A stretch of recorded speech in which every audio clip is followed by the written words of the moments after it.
Hello guys. आज के prelim titbits के अंदर 7 मार्च से 19 मार्च तक कवर किया है। हॉलीडेज़ आ गए थे एंड इलेक्शंस भी आ गए थे, कुछ ज़्यादा है नहीं, फिर भी जितना अखबार में था उस चीज़ से कवर करने की कोशिश की है। लेट्स सी।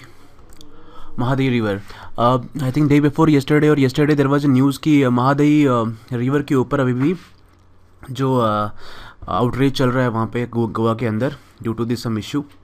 और इंटरस्टेट वाटर जो डिस्प्यूट्स होते हैं उनके वो जो ट्राइब्यूनल बना हुआ है वो इस रिवर के कंटेक्स्ट में भी एक बना हुआ है। इस रिवर का अगर हम ये जो रियल नेम देखें तो ये मांडोवी रिवर है।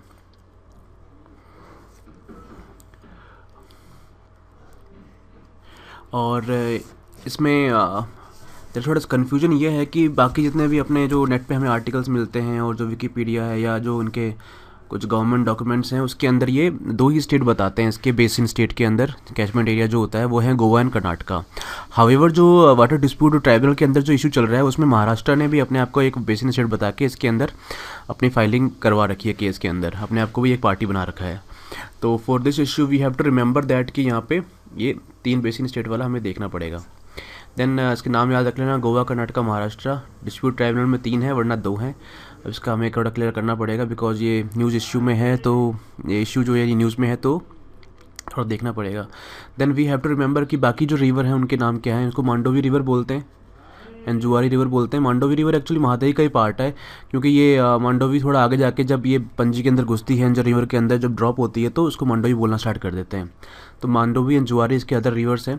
फिर हमें ये याद रखना है कि हमने बार कई बार न्यूज़ में देखा होगा एनसीईआरटी के अंदर भी और वगैरह के अंदर जो वाटरफॉल्स होते हैं उसमें दूध सागर फॉल एक बहुत फेमस वो फॉल है एंड देन वाराफोहा फॉल एक वो है। तो ये दोनों महादई रिवर के ही ऊपर हैं। देन थर्ड जो है हमारा, इसमें एक आइलैंड है चोराव।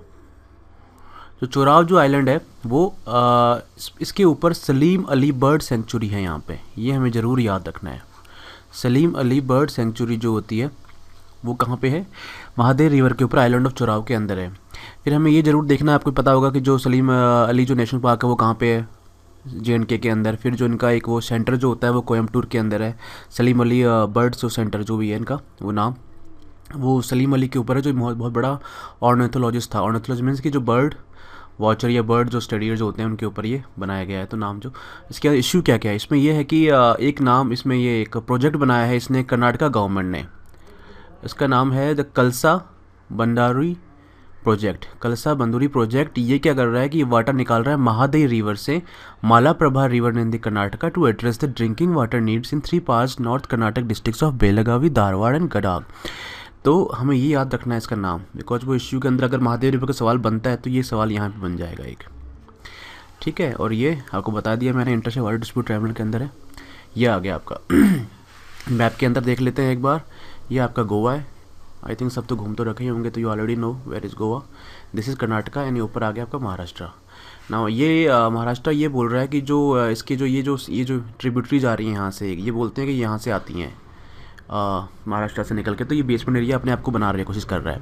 देन वी हैव दी ये आपकी जो मालाप्रभा रिवर है यहाँ पे ये कर्नाटका के अंदर है। यहाँ पे ये बेलगांव आ गया, इधर ये धारवाड़ आ गया, ये हुबली आ गई।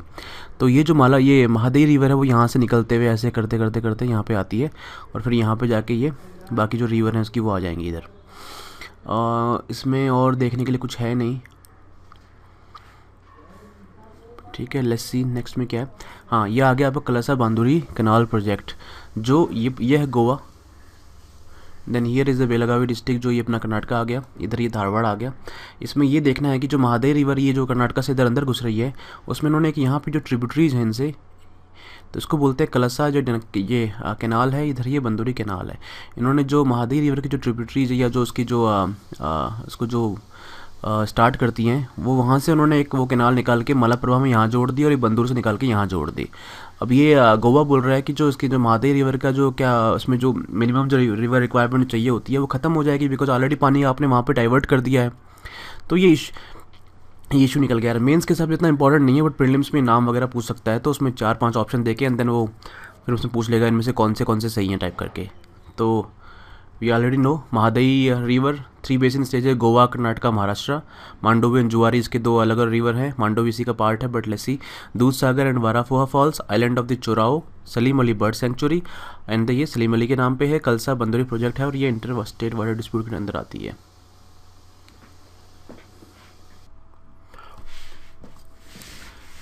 ये गोवा के बाकी चीज़ें देख लेते हैं, कल्चरल जो इसके एस्पेक्ट हैं। यहाँ पे डांसेस देख लेते हैं पहले। इसका नाम है देखनी, फुगड़ी, सिग्मो एंड घोड़े मोदनी। 4 टाइप के डांसेस होते हैं यहाँ पे जो बहुत कॉमन है, ये फोक डांसेस बोल सकते हो आप। घोड़े मोदनी का सिंपली मतलब ये होता है आर्टिफिशियल हॉर्स, जिसमें आप वुडन हॉर्स होता है उसके अंदर आप खड़े होके यू आर डांसिंग। तो ये आप अच्छे से याद रखते हो। घोड़े मोदनी के बारे में हिंदू न्यूज़पेपर के अंदर आर्टिकल भी आया था एक। Then we have the fall songs में मांडो एंड ओवी हैं, अगर इन दोनों को कंबाइन किया तो मांडोवी हो जाएगा। इफ़ यू रिमेंबर मैंने आपको पहले बताया था कि मांडोवी एक रिवर है जो यहाँ पे गोवा में मिलती है। Then we have the drama, Jagor, theatre and natak. इन सब के अंदर जो फेमस वाला है वो लेट्स सी। हाँ, natak, theatre, Jagor are the chief form of the Goa's traditional performances arts. Okay, now इसमें जागोर अगर आप ये देखेंगे तो ये ट्रेडिशनल फोक डांस ड्रामा है। इसके अंदर ये हिंदी कुनबी वगैरह का करते हैं। इसमें हमें इतना याद रखना है कि जागोर ट्रेडिशनल फोक डांस ड्रामा के अंदर पेड़नी जागोर एंड घोड़ा जागोर, इसे पेड़नी जागोर जो होता है वो एंशियंट मास्क डांस है और इसको पेड़नी फैमिलीज होती हैं, कम्युनिटीज होती हैं जो परफॉर्म करती हैं। इसमें हम यूज़ करते हैं वुडन मास्क्स, इसके अंदर various animal, birds, prey, power, deities, demons वगैरह होते हैं। Then we have the ghoda Jagor as a impression of the social life. इसमें ह्यूमन कैरेक्टर्स वगैरह के अंदर कहीं बताया जाता है। इसमें ये याद रखना है कि इसमें कुछ नाम होते हैं, घरासेर, निखंदर, परपति, wearing shining dress in the head gears. नाम याद रखने की जरूरत नहीं है, जस्ट फॉर द कॉमन ये जनरल नॉलेज टाइप है, तो इसमें ये होता है। और थर्ड इज़ द थिएटरो, ये और theatre is I think English word का ही ये वो मॉडिफाइड वर्जन हो गया, यहाँ पे तो थिएटर बोलते हैं इसको। ये कीपिंग द कोंकणी लैंग्वेज और म्यूजिक अलाइव होता है, लेकिन ये क्रिश्चियन कम्युनिटी बेस्ड ही एक्ट होता है ये। तो यू कैन अंडरस्टैंड कि यहाँ पे पुर्तगीज़ का जो रूल रहा है काफ़ी सालों तक। एंड अगर आपको रिमेंबर होगा तो ऑपरेशन विजय के बाद ही वो लोग निकले थे। तो ये कुछ वो डांसेस के नाम हो गए। डांसेस में देख लो आप, देखनी, फुगड़ी, सिग्मो, घोड़े मोदनी एंड सॉन्ग्स के मांडोवी, जागोर, थिएटर एंड द नाटक। एंड यहाँ पे उनका वो डिस्क्रिप्शन हो गया है, कुछ खास है नहीं। जागोर के अंदर आप ये देख सकते हैं कि इसको क्रिश्चियन घोड़ा एंड हिंदू कुनबी कमिटीज़ करती हैं, basically for the divine grace for the production prosperity of the crop. Agriculture के लिए यूज़ किया जाता है। जागरण और वेकफुल नाइट्स जो अपने नॉर्थ इंडिया में होती हैं। नाइट लॉन्ग परफॉर्मेंस अगर जो डेटिस को अवेकन कर देंगी एंड वो बाद में विलेज को गार्ड करती रहेंगी। Next topic is Indian Ocean rim association. ये 5 to 7 मार्च में इसका फर्स्ट मीटिंग हुई है इस ऑर्गेनाइजेशन की। 1997 से आज तक ये एग्जिस्ट कर रही है, लेकिन कभी कभी प्रॉपर मीटिंग नहीं हो पाई थी इस ऑर्गेनाइजेशन की because of the already world के अंदर जो यूएस लेड जो वन सिंगल पोल जो एक पोलैरिटी जो उसमें अपनी पॉलिटिक्स के अंदर है, इंटरनेशनल पॉलिटिक्स के अंदर, उसके कारण ऐसे ऑर्गेनाइजेशन का ज़्यादा यूज़ नहीं था। इस अभी रिसेंटली जो यूएस का टर्न डाउन हो गया है एंड उसमें डोमेस्टिक टर्न डाउन हो रहा है, उसमें इकोनॉमिक्स में चाइना का राइज हो रहा है, तो इस तरह की ऑर्गेनाइजेशन निकल के आ रही हैं। लेट्स सी इसमें क्या क्या होता है। इसका नाम पहले आप याद रख लो, ये इंडियन ओशन ड्रीम एसोसिएशन है ये। Okay, it's not something else. So international organization है जो कोस्टल स्टेट हैं जो इंडियन ओशन के चारों तरफ मिलती हैं, वो ही यहाँ पे उसमें मिलेंगे। इसकी ये रीजनल फॉर्म है कि इसी लोकल एरिया के ही लोग रहेंगे जो इंडियन ओशन को जो बॉर्डर करते हैं कोस्टल एरिया को। एंड ट्राईपार्टाइट एक नेचर है। ट्राईपार्टाइट में इसमें 3 टाइप के जो इश्यूज़ वो डील किए जाएंगे। For example government, business and the academia. तो कोऑपरेशन वगैरह के लिए, क्लोज इंटरेक्शन वगैरह के लिए, नथिंग मच। प्रिंसिपल्स इसके ओपन रीजनलिज्म, ये तो हर सबका होता ही है। Strengthening the economic cooperation, trade facilitation etcetera, nothing much. Mauritius के अंदर इसका सेक्रेटरीट है। Let's see what we have next. So इसका फर्स्ट समिट हुआ था जो मैं बता रहा था जकार्ता इंडोनेशिया में 5 to 7 मार्च 2017 के अंदर ये हुआ है। इसको हमें याद रखना है। ये इसका बेसिक हिस्ट्री देख लो। ये first establish as a Indian Ocean rim initiative. अभी ये एसोसिएशन हो चुका है इनिशिएटिव से चेंज होके। मॉरिशस के अंदर हुआ था।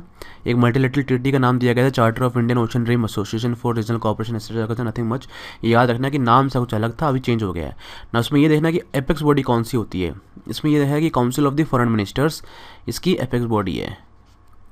उसके बाद में 3 ग्रुप और हैं इसके अंदर, वैसे 4 ग्रुप हैं। पहला है ये Indian association academic group, second is the business form, third is the trade and the investment form working group and fourth is the senior officer की काउंसिल कमिटी तो ये इसके वो 4-5 ग्रुप हो गए।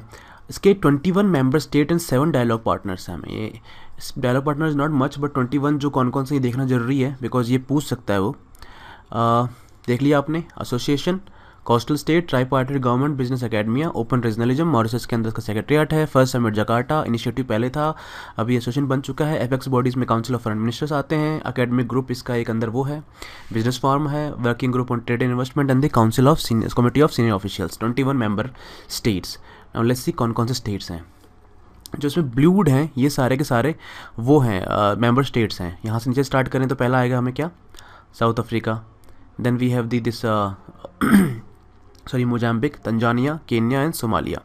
This is Madagascar, this is Comoros, this is अपना ये Mauritius and सेचलिस।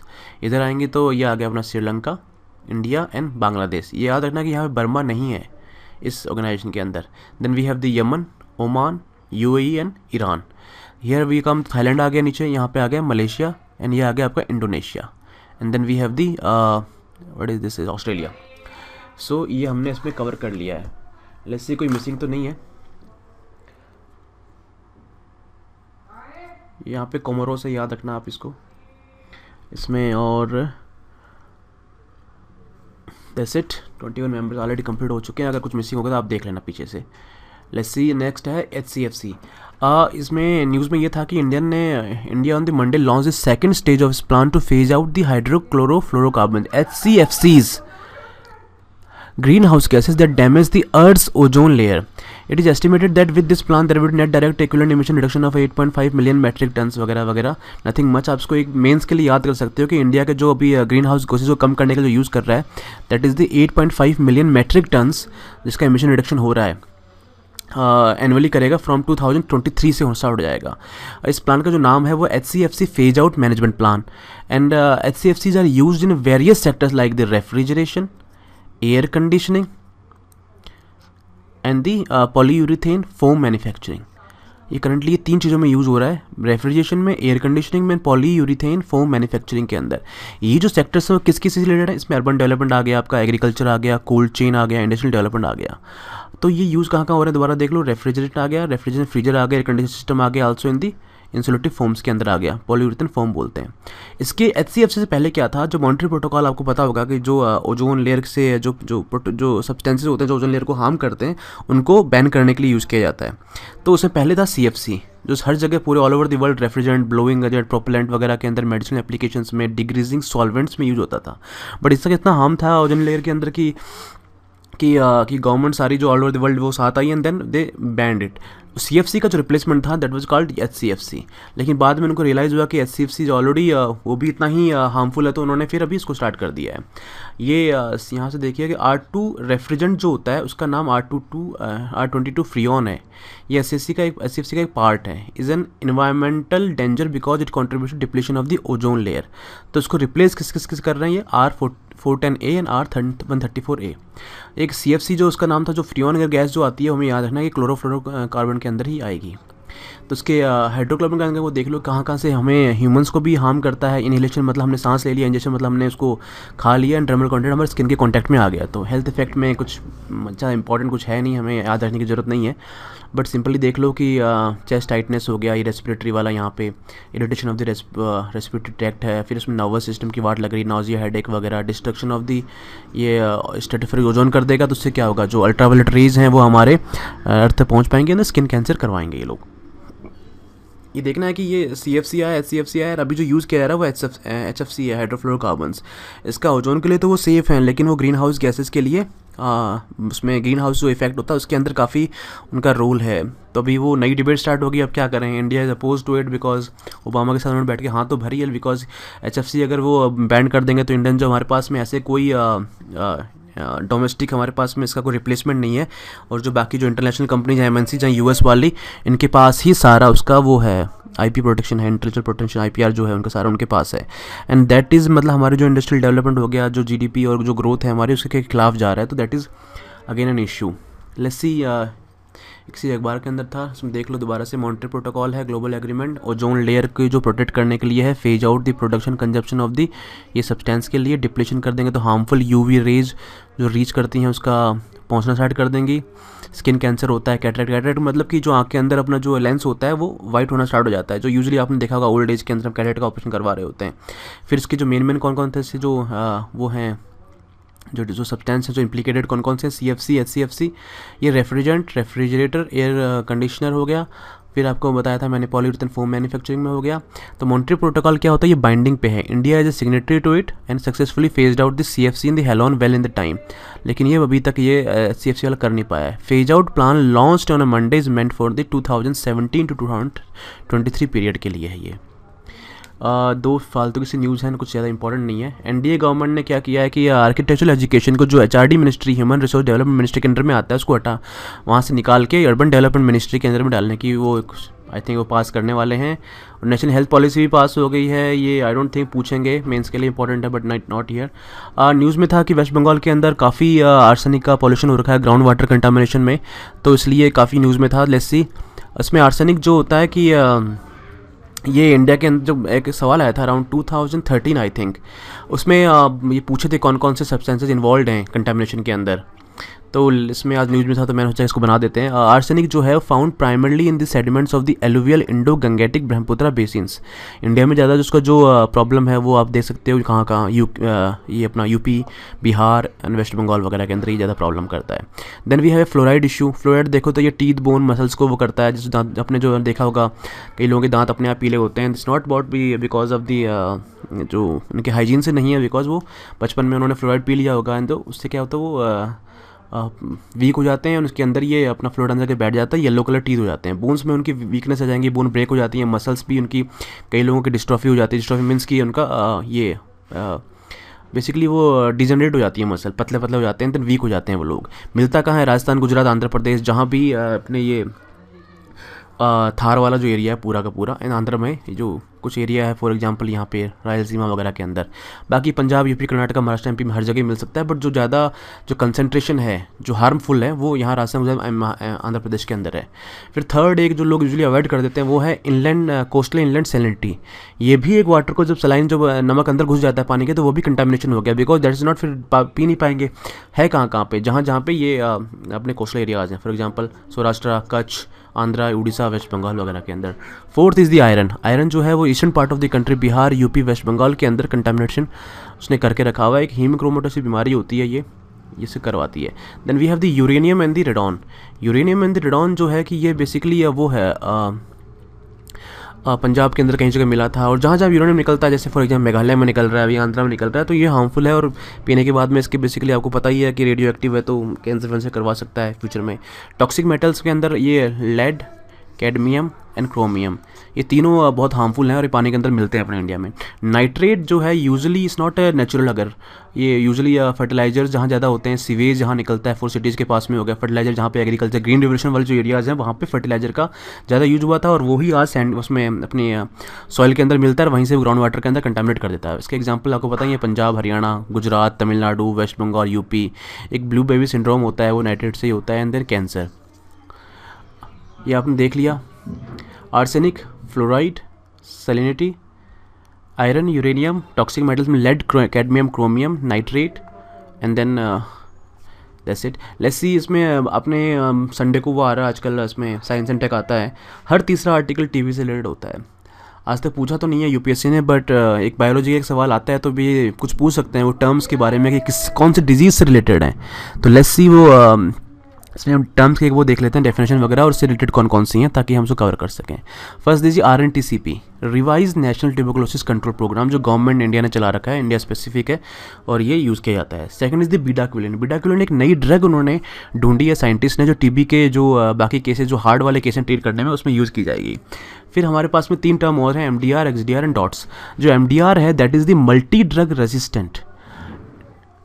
जो TB ट्यूबरकुलोसिस होता क्या है कि जो बंदा बीच में ड्रग को छोड़ देता है तो वो थोड़े दिनों बाद में वो जो डिजीज़ है वो दोबारा निकल के आ जाती है, and that will be the resistant to the drugs जो पहले वो ले रहा था।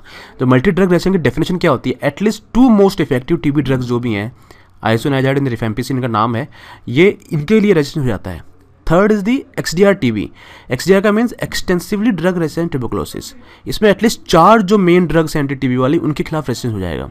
एंड फोर्थ जो ये 5वीं टर्म जो है डॉट्स है। डॉट्स का मतलब है directly observe treatment short course. पहले क्या होता था, इसमें जो ट्यूबरकुलोसिस पेशेंट होते हैं उनका कंप्लाइंस बहुत ख़राब होता है। कंप्लाइंस मीन्स कि वो टाइम पर दवाई लेते हैं जो प्रॉपर जो डॉक्टर ने फॉलो जो उनको ट्रीटमेंट जो उसकी बताया है कि ऐसे लेना है, इस टाइम पर लेनी है, इसके साथ लेनी है, वो फॉलो नहीं कर पाते हैं, इसको कंप्लाइंस बोलते हैं। तो ये कंप्लाइंस को फॉलो नहीं कर उनका बहुत वीक होता है।